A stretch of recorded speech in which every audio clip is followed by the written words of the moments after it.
تەماشەوانێ خانی تیڤی دەماوە خۆش بە هێویدی کم ڕەوشاوە باش بە divê xelekê de mijarekî me yê taybet û xweş heye belkî bibin du mijar bêhna xwe me firekin mijara me li ser pêvajoya asîmilekirina Kurda di hundirê komara dewleta Tirk de ku serkêşiya vê pêvajoyekî ye birêz Xapoyê birêz Ebdala Ocalan e. Em ê behsa vê mijarê bikin û hinek mesajên Apo ê vê dawiyê ku vir didavê ji em ê mesajê wî jî binirxînin û li gel wê jî em ê qehwa xwe jî vexwin. Fermo.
Ev konferansa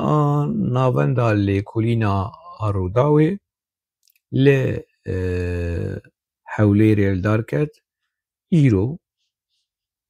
yekê Eylûlê yekê September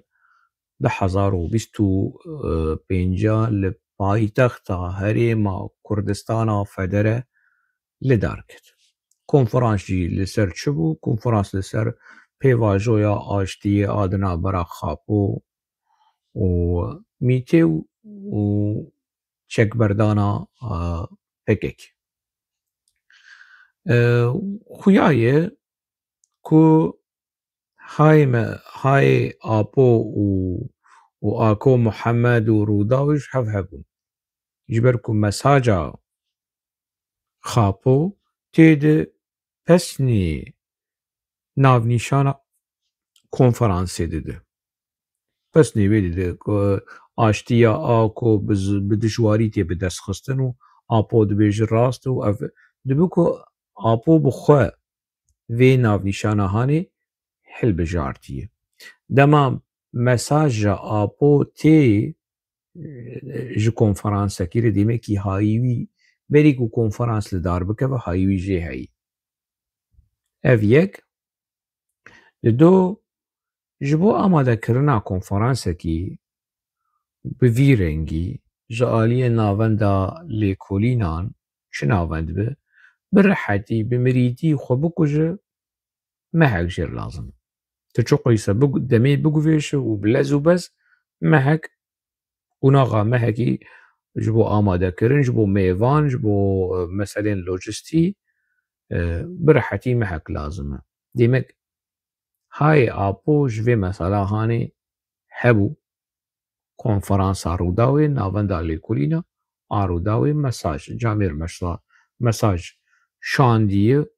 û pîroz kiriye û wilo navnîşana wê ecbanî ye. Xemnak e. Baş e Mît ew ê rê bide Apo ku mesaj bişîne.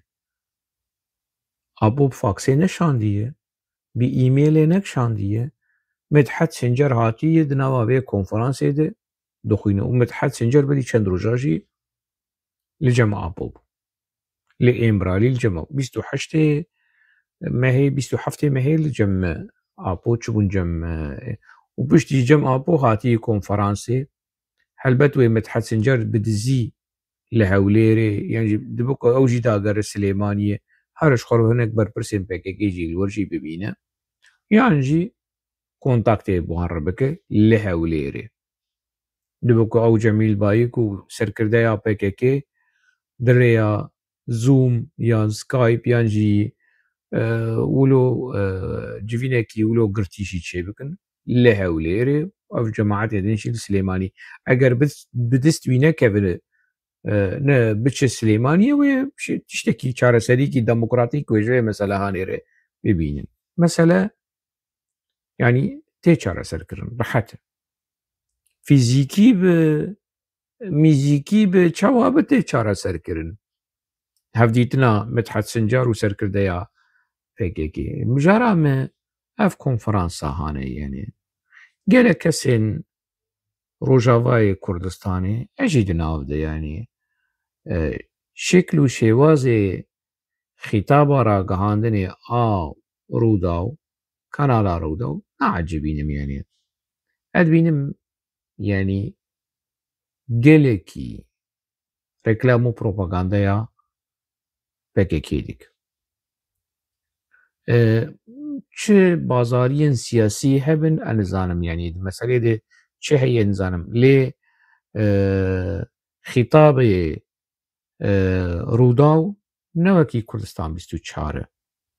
ڕوودا و کە گرێدایê birêz Nêçîrvan Barzanî û Kurdistan 24 girêdayê Mesrûr Barzanî û her du zariye AP hebin û serkirdeyên partiyekî ne yek serokê hikûmetê yek serokê herêmê ye Herêma Kurdistana Federe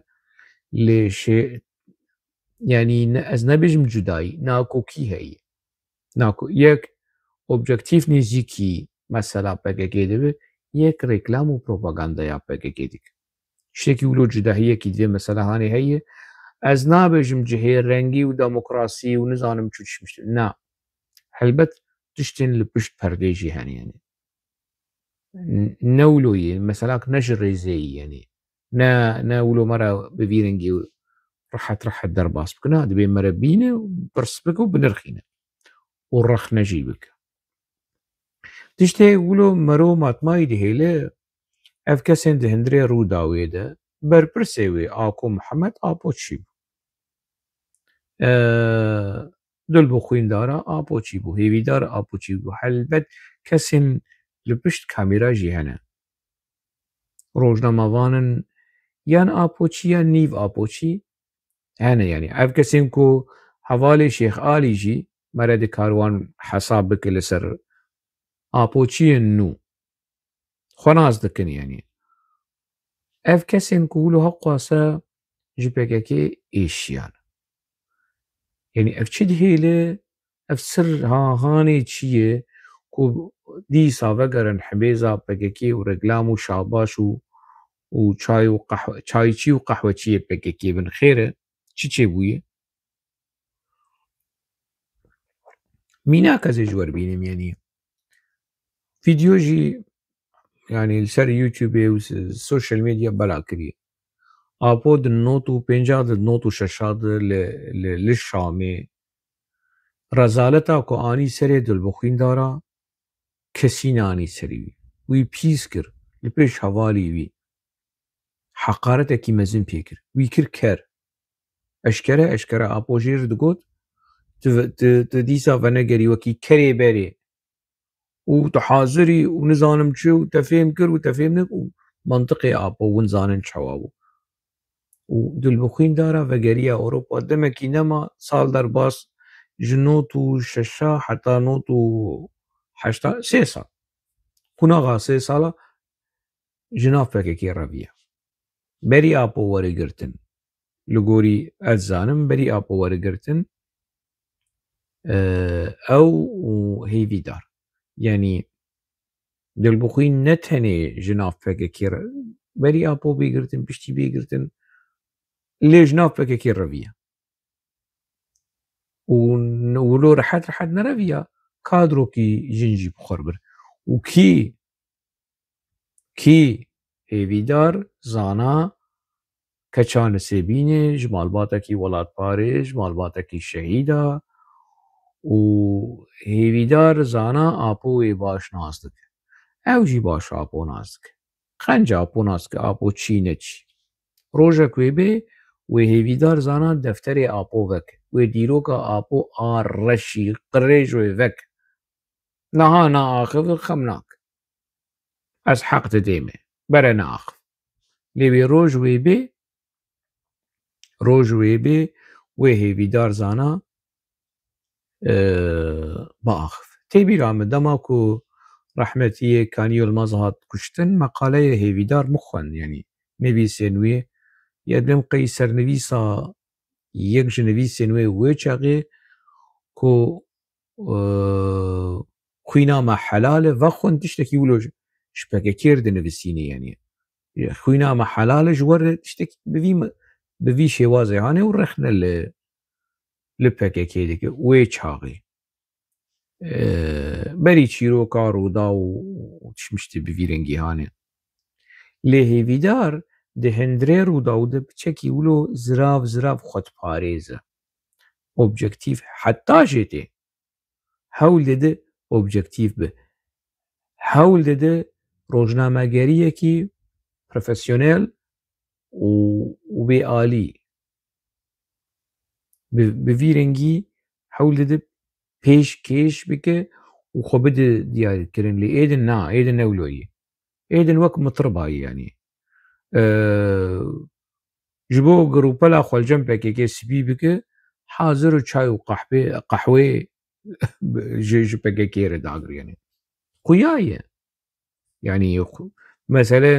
ne veşartî qeşartî yanî evan kesê hane di hindirê Rûda û de stûnên serekeyê Rûda û kî ne berpirsê wê Yekemîn Ako Mihemed di nav PKK de bû ew jî apû çi baş e ême dema ku ez jî apû çi bûm lê dema ku ez dûr ketim min lêborîna xweşgelê Kurd xwest ev 13-14 salê me ez rexne dikim tehdîdê kuştinê û mirinê û ji min re tên yanî me bedelekî mezin da heta niha jî ez didim helwesta minî li hemberî PKK li hemberî Xapû pûtê Xapû roj tune û ez naşkînim ez dişkînim û nizam çi dikim yanî ev helwesta hanê ne ez xwe bi wan re dibînim û muqayese dikim lê van biraderê hanê berî werin destmala û şabaşa ji PKK re bikin di hindirê Rûda û de konferans haldar bixin di hindirê kanalê de di hindirê programa de di hindirê medya de vegerin beşê Tirkî ve beşê Kurdî heta beşê Erebî jî hûnê bibînin heya çi derece Rûda û êdî bîye zirnakî ji zirnên PKK û xelk li medya PKK temaşe nake yanî ne bi qasî ku li Rûda û berpirsên PKK kutleya PKK bi qasî ku li Rûda û temaşe dikin ne li Stêrk TV ne li medya heber kesek li wan kî were li Medenî Ferho û li Amed Dicle û nizanim kî Wehdedîn were xwe li wan qeşmer meşmera temaşe bike kî li wan temaşe bike xelk berê xwe din Rûda û Rûda jî niha ketî vî warê hanê warê ku bîyê zirneyekî û alavekî ragihandinê ji alavên PKK xem nake her kes û tiştê layıqî xwe dibîne wê bike baş ev biraderên han dilbixwîna Akoyê kî ye lêborîna xwe ji PKK bixwazin ji me nexwazin ji gelê Kurd nexwazin ji qurbaniyên PKK nexwazin lêborîna xwe ji PKK û ji apû bixwazin bê em şaş bûn em ji nav PKK reviyan me dev ji PKK berda PKK tiştekî baş bû em xerab em lêborîna xwe dixwazin ji bo ku me re nas bikin ku ev rêklam û propagandeya hûn ji PKK re dikin ne erzan e prensîp e hûn li xwe vegeriyan we xwe rexne kir we xwe nerixand encama serencama lêvegerin û xwe rexnekirin ev rêklam û propagandeya hûn ji PKK re dikin عفیت به بکن لێ پێویستە ئەف ژی هەبێ ئەشکەرە پێشیارایە گشتی دل بخوین دەرکەوێ بێژە ئەس لێبۆرینەوە خۆش سەرۆکاتیەت خوازم ئاژناف پەکەکێ ڕەویە و کەچێکی ژناف پەکەکێ ڕەوان ئەف شتێکی نەباش بوو دەرڤای ئەحلاقێ شۆڕژگەریە و پەکەکێ و نظامچە لێبۆرینە خۆ بخواست رەخنە و پەکەکەل پەکەکێ رەخنەیەن تند لە پەکەکێ دیکە رەخنەیە من نەڕاست بوون نە لە ئاپۆ نە لە پەکەکێ ئەش شاژوم ئەس لێبورینەخوا ji pekekê ji apod dixwazim fermo ako jî vîrengî ev kesên din jî yani evê ku niha dev ji pekekê berdan ji nav pekekê reviyan ji nav li vir li Belcîka li vî bajarî yek heye ji hepsa pekekê reviyayê hukmê e'damê li ser wî xwîna insana distiyê wî de ye meselê bi meselê exlaqî xwîna kadroya hevala di ndirê hepsa pekekê de bû Murat Karaîlan pêr lêpirsînê dikir wî xistibû soruştirmê xwî xistibû lêpirsînê dev ji pekekê reviya wî xistin tecrîdê wî bira wî dan ji dêrikê çû Şamê hat Belcîka salek di sal nema dîsa vegeriya apoçî bû zirnecî û qehweçî û çayçiyê pekekê ka veya yanî Freud û Jung ji tirba xwe rabin werin ji vê meselanê ji mir şirov bikin kav çi ye ne tenê ev yani ev mînakekî biçûk e yani ev kesên ku berê apoçî bûn û dev ji nav apoçîya reviyan hana ê min ez bê teşqale ji nav apoçî ne min perê pekekê diziye ne min dest avêtî namûsa xelkê tişkî wilo min nekiriye ez li vê derê bûm wekî helwest min dev ji pekekê berda min dev ji kenekê berda û hemû bi belge û bi name û bi protest tiştekî wilo em rûpelekî spî em di nav pekekê de hûn rûpelekî spî em ji nav pekekê derketin me sîlah raneşt me kesî nekuşt em nebûn sebebê kuştina insana wek van kesên ku di niha di nava pekekê de ne eyb e hûn dîsa vedgerin nava pekekê rêklam û propagandaya pekekê bikin herin her kes û tiştê layîqê xwe dibîne wê bike ê bes lêborîna xwe ji gelê Kurd nexwazin lêborîna xwe ji kutleya apoçiya bixwazin ji apo û ji pekekê bêjin em şaş bûn wan dîsa vegeriyan dost û hevalê hevî berê û we çû got sersera ser çava qediya çû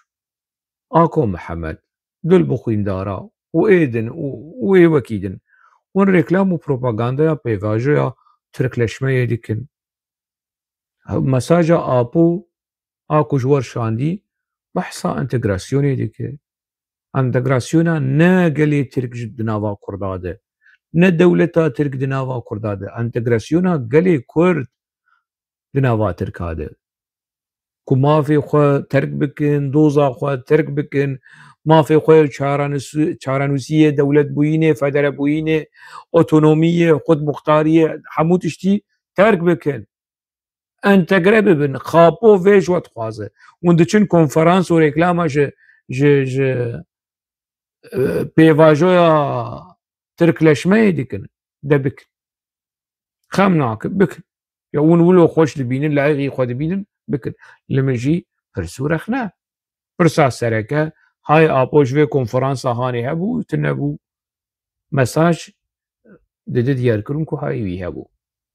pesnê wê dide wê pîroz dik û pesnê sernivîsa wê de mîratê qey di deqe sê deqê dawî di pêne hesiyayî hayê wî ji vê meselê hayê mîtê jê heyî jê tune hayê mîtê jê heyî konferansekî bi vî rengî hane hayê wî ji meseleyê ev şik û şibhe û guman dabe ji li ser Rûdawê rola Rûdawê di firotina gelê Kurd ji Tirkar e dibin sîwan û navê pêvajoya aştiyê sîwan û navê pêvajoya xapo û mîtê xapo û mîtê çi xweş e pêvajoya xapo û mîtê wek ev tiştên çîrokên gelerî wilo wek feala qereçiyê li hevdû hat xapo mîtê qaşo mîtê mê ye û xapo jî nêr e xapo û mîtê باشه ما دیت ما چاوا کنفرانس لدار کرد و مساجا خاپو تشتیم بویرنگی ما دیت که حالا مدیا پککی چاوا نزیکی وی کنفرانسی هانی بو چاوا نوچه بلاف کرن به چه منطقی به چه شوازی به چه هووکی نوچه یا کنفرانسا رو داو بلاف کرن آجانسا نوچه یا فرات نیوز آنافه به وی سرنویسا هانه به وی تیتلا هانه به وی هووکا هانه نوچه یا کنفرانسا رودا و کنفرانسا آکو محمد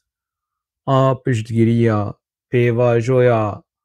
Tirkleşme û asîmlekirina Kurda bi vî şêwazî belav kir. Anafe çi dibêje? Rêber Apo banga yekîtiyê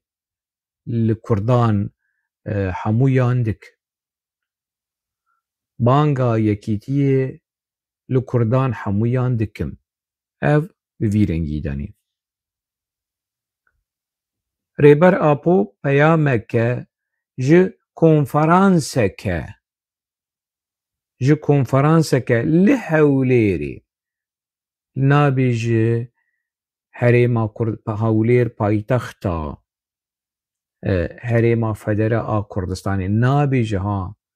paytext nabêje Herêma Federe a Kurdistanê nabêje konferanseke û kesên ku vê konferansa hane jî amade kirine nabêje navenda lêkolîna Rûda û nûçe wilo nabêje metna axaftina Apo wilo dibêje metna mesaja wî ku mecbûrin wilo daxînin lê di şêwe amadekirin û daxistina nûçeyê ne behsa Kurdistanê dikin Herêma Federa a Kurdistanê dikin ne behsa Hewlêrê weke paytexta Herêma Kurdistana Federe dikin ne behsa konferansê dikin ku navenda lêkolîna Rûda û li pişt vê konferansa hane ye. Rêber Apo peyameke ji konferanseke li Hewlêrê şand û banga Kurdan hemûyan kir ku li ser zemîneke demokratîk bicivin û bibin yek li ser zemîneke demokratîk ne li ser zemîneke netewî li ser zemîneke demokratîk tu ro xabo netewî metewî nema ne netewî ne newewî demokratîk li ser zemîneke demokratîk ala li ser zemîneke demokratîk eş Kurdekim û Apo bangê dike demek bang li min jî dike li ser zemîneke demokratîk ez Apo şermezar dikim li ser zemîneke demokratîk ez Apo rezîl û riswa dikim li ser zemîneke demokratîk ez Apo protest dikim û pêvajoya wî ya tirkleşmê û asîmlekirina Kurda çêr heta meşka zikê Apo biteqe ez şermezar dikim ser zemîneke demokratîk baş e demek bi vî şêwazê hane medya PKK wilo konferanseke li Hewlêrê û ne behsa Rûda dike û ne behsa Hewlêr weke paytexta Herêma Kurdistanê Federe dike kêmkirin û nizmkirin û wilo çûk dîtin ev bersiva medya PKK ji Ako Muhemed re ev bi vî şêwazî te hesab jî nake û ne ji mecbûrî be ku mesaja Xapo tê de ye mesaja Xapo mecbûr e nikare çavê xwe jê bigire lê veger Ako Muhemed berev dilbi xwîndara alî te bike vegere metna nûçeya wan ez ê ji te li binê vê vîdyoyê deynim metna nûçeyê veger metna nûçeyê tê bibîne bêçawa medya PKK û PKK te biçûk dibîne te û kanala te û navenda te ya lêkolîna û konferansa te te xwar di afiyet be nûşican be sihet û afiyet be باشه از نها لمساجا آبو بچکی وگرم آبو کا دوی مساجا کرد چل بیجه ناوان دا لیکولینا روداوی جبر لدار خستنا وی کنفرانسی و بالتایبت جبو کو سرناوی آشتیا ترکیه یا کو بزحمت به دست دکوه دیار کریه پیروز دکم جبر سرنویسا وی سرناوی وی کنفرانسا هانه خاپو پیروز دکه اف سرناو راستی به آوه کی راست نشان ده ما ده 40 سال بهوری ده به تجربه تحلو گلک جاران دیتن لترکیه آشتی احتمال و روشکه که بزحمتی به دست دکوه و جاریجی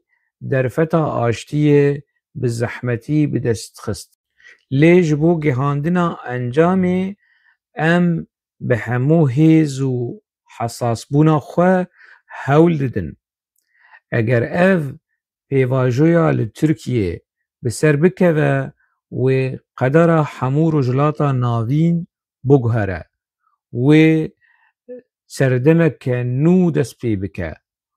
کتی ده لشونا شر و ایرانیان جیانک دموکراتیک آل سر بنگه آشتی جه بگره ترجیحا من اوه کو کرد بوان دولتین کو در فتا پیوندیه که لسر بنگه جواکا دموکراتیک ددن وان دناوا یکیتی و هفگرتنی دبن بانگا کش کردات خوازه ایکو دولتین در فتن جواکا دموکراتیک ددوان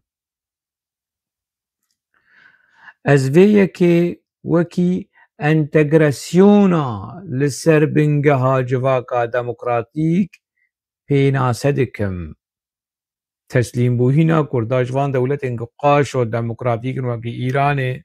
وکی عراق وکی سوری وکی ترکیه انتگراسیونا لسر بنگه جواکا دموکراتیک پیناسه دکم پیواجویا کو امنها دمشینن دسپیرم سروی اساسی و از دوی باوریه دمه کو وی بسر بکوه آپود باوریه دی وی بسر بکوه تسلیم بوینه انتگرابونا کردا ترکلشمه کردا دناوا دولتا ترکی دی وی بسر بکوه نا وی بسر نکوه لگوری من دوی پیوندین دنابرا کردان دجی د شیوه یکیتیه که لسر بنگه دموکراتیک بن باش از بانگی همو کردان دکم که لسر زمینه که دموکراتیک بجون و ببن یک از جبو کنفرانسا و هیویا سرکفتنیت خوازم و سلاو و ریزن خواه ین جدل و گرچک و کذب و پشکی افش جمع پیشکش دکم عبدالله اوجلان گروا امرالی ماموسته به وی رنگی هانه به وی شوازه هانه خواه و پیواجویا خواه دیگه انتگراسیونا لسر بنگه ها جواکا دموکراتیک کرچی گره کلو بن دولتی که فرصتا دموکراتیک ددنوان گره بوان ربه دیمه که اینها دولتا ترک فرصتا دموکراتیک بوینه دایی آپو دایی پکه که از اولو تیدیگیشم از بیرنگی تیدیگیشم لو ما آپو باور کویوه مثلا هانه بسر بکه الگوری باوری آپو ناچم آپو سالا نوتی جیده نوتی یکی دگو از باورم امی ده سالا 10,000 ده کردستانه که سر بخو آزاد چی بکن آپو هات اروپا دگو امجه انقری هاتن کردستانه امبون پارتی جو کردستانه هم هاتن روشلاتا ناوین امبون ارتش عوام روشلاتا ناوین هاتن اروپا می ببین دولت چرو ور وچه غیشی آپو باور بو باوری آپو ایت سال نو تو یکی ده ایت سال نو تو نهاده ای سال 2050 از به 25 قرشاجی نکر اما آپو لسر بنگاه جواکا دموکراتیک دوارم دو تعقب کیف آقایی از نکر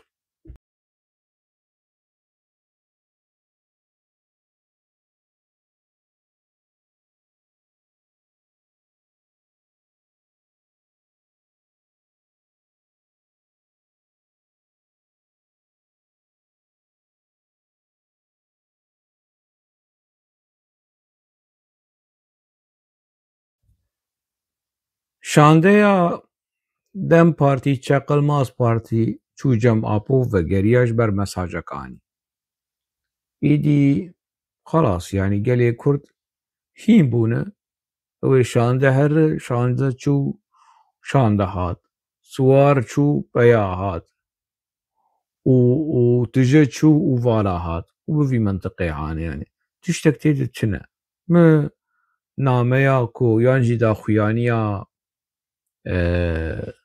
چقل ماس بارتي درخستيه تشتك تيدنا ما تقول قي ويخابو برسوا خطين سور اي مهبي بده تنا وان بچكي رخنه بك تنا آكا بير رخنه بك تنا تشتكي كو دولتي رخنه بك حكومتي رخنه بك اوبوزيسيوني تشتك رخنه دي تنا بحثا مديا دك چما مديا ريكلام وبروباغاندا بيواجويا ناك حقواسا آپو خو نزم كريه تشتك نما يعني خو تعزي معزي كريه جا دولتا تركرو ومديا ترك بحثناك يعني نلقورتي خوستن نوكي كيفا أبو كرو هاي خابو هاي لا يعويش مديا ترك دستي كيدي ما قايد دستي متحج سنجار دي ما مديا ترك قستيلكا دستي پروين بولدان مديا ترك دستي رجب طيب أردوغان دي دستي ميتي دي دستي حوالة دولة وقت شلي دي خالته مديا ترك بري خو بدوان مديا ترك بري خو بد خوديه مديا ترك ام خاني تي في ام خو اوبوزيسيون ده حسابن هم اوبوزيسيون جي بقاسي كو ام بحساب بيفاجويا تي سخته دكن مديا ترك بحثناك gerek تسباسيش بربشينه شو تسباسيش رودا ولردشينه مساجك جمر بشين خاني تي في اسباسيا حولدان و الرخنگيري شروع وكرنه لسر بنگاه جواكا ديمقراطيك اس واسباس دكم فرمو استببينم خابو بقاسي كون بحثات دكن مديا ترك تو تنا حسيبه تو حتى انا بالشعب التروري التدر هي خلي سر بچك رخنا بك بچك رخنا او كبر رخنا بك سريت جيناكن تا اعدام ناكن مشنقات الدار ناخن بيش دولتا ترك حوالي تدكش دولتا ترك كادروي تي بيشنگ دكش كشتن ترخنن نكر ترخن ساكينه جانسس لباريس كشتن ترخنن نكر نظام چه قاشو علي حيدر قيطان دولتا تركوي كشت لغوري پگگي ترخنن نكر رضا آلتون يان تدزانه پگگي وان اعدام كري وان تصفيه كري لو ما ترخنن ناك تناخستيه دولتا ترك تتزانه كو كيلدو في مسألة عانية يانجي تتزانه كو دولتا ترك وترخننا كو والغوري دليتا والغوري كيف فاتحاتي يك شهر دياي بچك رخ هاي مالنا ميرات بچك رخنا الدولتا ترك بك بيج والله اقواسم ام اصرارا وباوريا ما بيواجه عاشتيه هي وما بمشن وما بدومين ايه بس والله نحقق خدي دولتا ترك يعني مديا دولتا ترك وحكومتها مديا حكومتي مديا مهبي انا مهبي شي مدياوي هي باش بره مهبه ور ريكلامو بروباغندا جتر وج بيواجه تر بك اگه ور بروجرام و ريكلامو بروباغندا ج بيواجه تر بك بيواجه وانا تلقوري كيف wan diçe şuma reklam işler nakin berê xwe bi wan birê me çi birê min ne birê min ne tiştek xapû berê xwe bi layê wêş berê xwe bide dewleta Tirk û kesên ku rişmê medya Tirk di destê wan de ye AKP û MHP CHP jî di nav de xem nake berê xwe bi wan şî dijmire tu nehîna tu newêre hîna tu newêre tu were behsa birrexne di dewleta Tirk re bilêv bike tu newêrî bêjî dagirker tu newêrî bêjî tu bi gotinekî tu behsa dagirkeriya dewleta Tirk a efrînê û a serêkaniyê bike ey xwelî ser ne xwelî ser ê li dû te dimeşin kerê li dû te dimeşin xwelî ser in heta roja îro di dewleta Tirk û siyaset û polîtîkaya dewleta Tirk li Sûriyê tirexne nake dextê dewleta Tirk li ser Qesedê û Hesedê tirexne nake li gorî kêfa te tê dewleta Tirk zext û fişara li ser Qesedê dike û tu jî dewleta Tirk eşkere tu bidizî xapû yew evî zilamê hanê çi zilamê evî meşka hanê evî daholê hanê evê ku wilo li ser serê gelê Kurd bû serok ev çawa bû serok ev kî wî kir serok ev kî heta niha ev kesên ku li dû wî diçin yew vana wilo qey roşkî ji roja li xwe ve nagerin wilo ji xwe napirsin ya ev çi ye serokê me yê Newewî ne dewleta Tirk rexne dike ji bo dagirkirina Efrînê rexne nekir ji bo dagirkirina serêkaniyê rexne nekir kuştina kadroyên PKK pêşeng rexne nake yew ev dewletê ev çikirî ji vî zilamê hene yaw mixabin rewşekî bi vî rengî heye li me ro matmayî bîne û ja Ako û dilbixwîndara ji Mirban navê wî çi ye Xelîl Ataş bike ê ku PKK nas dike di nav PKK de ê ku Apo nas dike ku bi Apo re maye û ja ev Xelîl Ataş cinayetêkin kiriye di nava PKK de kuştin tecawuz dest avêtina namûsê yani ew porî wî spî ne ji xwe spî bîye ne wilo ji xwe ve hingî cinayet kiriye di hundirê PKK de û hatiye û ja dilbixwîn wî dike wekî bingeh navê wî çi ye Ebûbekir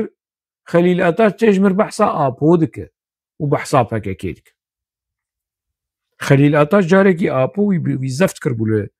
li Libnanê bi keçikekî re li ser textê Apo li ber textê xwe diket jêr gotibû ev înformasyonin ji nava PKK jêr got ey ser serî tu yanî tu kêfa xwe dike tu çima li ser textê min dikare ji xwe di quncikekî dibin darekê di kêfa xwe bike ev Xelîl Ataşê hanê ev kesê ku di nav berê di nava PKK de bû û dev ji PKK berdan e ê wek Xelîl Ataş ê wek Nîzamedîn Taş wana tev gelo lêborîna xwe ji gelê Kurd xwestine yan na lêborîna ji malbatên kadroyên ku bin destê wan de hatine kuştin hatine destgirekirin lêborîna xwe xwestin yan na ev ê ku niha li Kurdistana Iraqê ne Kurdistana Iraqê maaş didû wan wan tîne kanalê televizyona û li wan jî guhdar dikin evana gerek werin mehkemekirin evana li Ewropa bin gerek doz li hemberî wan werin vekirin ku rojkî ji roja karên qirêj û karên terorê bi navê PKK dikirin di nava PKK jî dikirin baş e ev kesên din ê li derve ê ku rexne li PKK dikin pirtûk nivîsandin wilo li xwe vegeriyan lêborîna xwe ji gelê Kurd xwestin yanî mînak ez bêjim yanî meselan Selahedîn Çelik nivîskareke lêkolînereke yekî ji kadroyên PKKyî kevne û têgihîştiye ez nizanim ez pirs dikim ê ku dîtiyî bere ji me re vêje gelo Selahedîn Çelik lêborîna xwe ji gelê Kurd xwestiye گوتیە ئەو کەسێن دبن رێڤەبەریاوی دە ئا لە لۆڵانێ دبن رێڤەبەریاوی یا بی قاعێدە دەما کول ئەوروپا بوو ناڤە پەکێکی دەبوو gelek bûyerên kuştinên dibin rêveberiya Selahedîn Çelik çê bû qewimîn lêborîna xwe ji gelê Kurd xwest ji van qurbaniya han xwest gelek mînak e ana ez dizanim yanî ez dizanim ku birêz Selîm Çirûk heya di gelek de verade di gelek cihade camêr bi tundî xwe rex nekirî û lêborîna xwe jî ji gelê Kurd û ji qurbaniyan xwestiye ez vê dizanim lê wekî din ez nizanim yanî ev kesên ku niha li Kurdistana Iraqê ne ev kesên ku niha li Ewropa ne û nivîskar in û dinivîsînin û rexne jî dikin û ez rêz ji keda wan û wêrekiya wan û berxwedana wanî li hemberî PKK ez rêz digirim Salih Aras bi Baranê Zer bi hûn kî bixwazin lê vana di nav de wekî ji aliyê moralê ji aliyê exlaqî me re dibêje ez lêborîna xwe ji vî gelê han dixwazim ez jî bi PKK hatim xapandin rojkî ji roja em tevlî nava karên nelirê dervayê Kurdayetiyê em tevlî wê bûn yanî mînak ez bînim mînak ana mesela Salih Aras mînak ez dibêjim yanî dema ku Enwer Heta hat kuştin yan dema ku Çetin Gungur hat kuştin yan kesên din li vir li Ewropa hat kuştin yanî yekî wek Salih Aras nava rêxistinê de bû nivîskar e lêkolîner e li êşê dîtiyê zehmetiyê dîtiyê gevxwarin ev hemû tişt dîtiyê lê gelo yanî di nava nivîsekî de di nava lêkolînekî de di nava hevpeyvînekî de ticarî dibe ku kiribe ez nizanim yanî dibe ku kiribe pêwîst e ev hemû kesên ku dev ji PKK berdane ji bo gelê Kurd ji bo qurbaniyan yanî dibim qey tiştekî gelekî normal e lêborîna xwe bixwazin ji aliyê moral ji aliyê exlaq û ji bo dîrokê jî tedî em dibêjin PKK û Apo lêborîna xwe naxwazin lê ev kesê ku li dijî Apo derketin û li dijî PKK derketin û helwestên dîrokî stendin ne heneke tu rabe yanî wekî Salih Aras tu bibû xwedî helwest ne heneke cesaretek jê lazim e şoreşgeriyek jê lazim û welatparêziyek jê lazim e ez pê vegirê dayî yanî ez dibêjim di wê qunaxa hanê de di wê qunaxa ku ew di nava rêxistinê de bû helbet gelek bûyer qewîmî ne ku niha insan lê vedigere û li xwe nere dibêje yaw ev çi hal bû em tê de yanî ez lêborîna xwe ji gelê Kurd ji zarokê xwe ji neviyên xwe ji dîrokê dixwazim ku rojkî ji roja ez perçek bûm ez berpirsyarek bûm ez kadroyekî di nava vê rêxistina hanê de bûm lê vir ez têm dawiya vê xelekê heta xelekekî din di nava xêr û xweşiyê de bimînin